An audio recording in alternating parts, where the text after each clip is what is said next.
Some say that this book is full of hate speech, or that it's politically incorrect.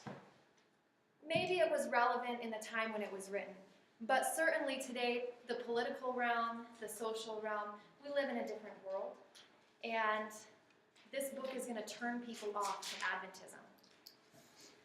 Others say, no, this book should be in every home. Everyone should have the opportunity to read the things that are in it.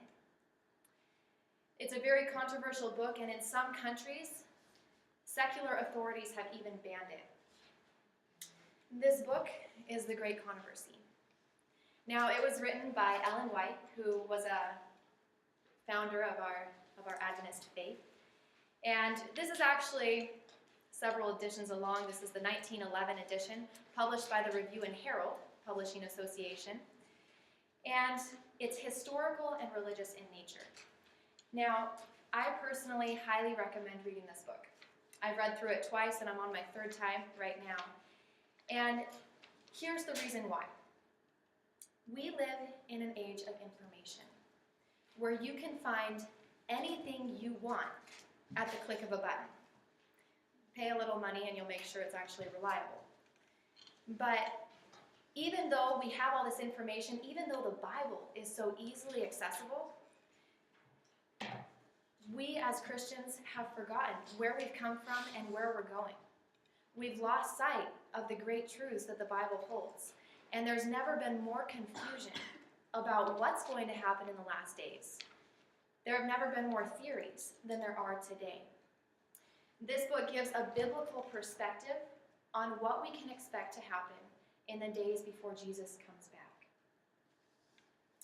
Now, it follows the path of religious freedom from the Dark Ages down through today. And it shows how men have stood up for freedom and died because of it. In fact, one of my favorite quotes is in the context of the French Revolution. It says, "There was no pulpit like the martyr's pile." The serene joy that lighted up the faces of these men as they passed along to the place of execution. Speaking of the French reformers. Their heroism as they stood amid the bitter flames. Their meek forgiveness of injuries.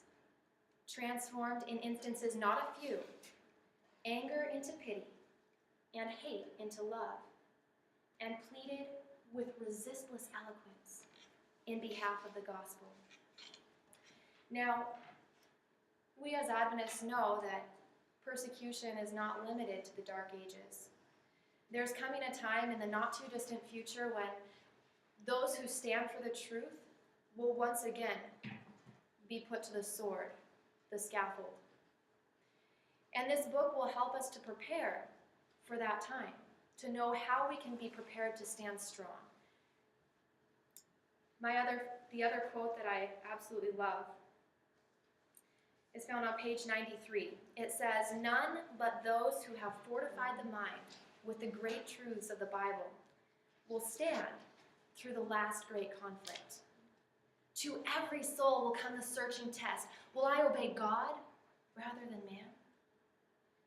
The decisive hour is even now at hand. Are our feet planted firm on the rock of God's word? Are we prepared to stand in defense of the commandments of God and the faith of Jesus?"